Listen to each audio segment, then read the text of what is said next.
गंगाधर राव की पत्नी, नवलकर वंश की वधू प्रतिज्ञा करती हूँ, जब तक मेरे शरीर में रक्त है, जब तक मेरे हृदय में धड़कन है, जब तक मेरे सांस में प्राण है, मैं पूर्ण निष्ठा से झांसी की सेवा करूंगी।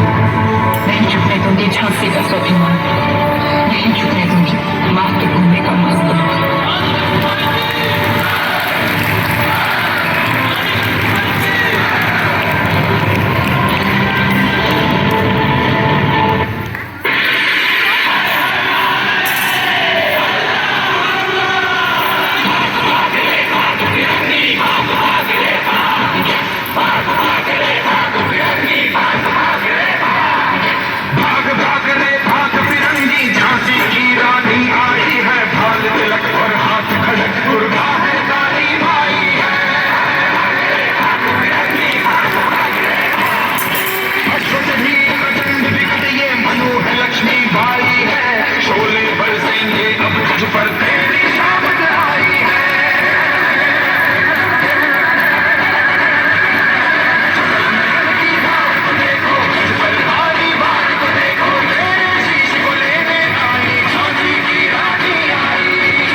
Hey,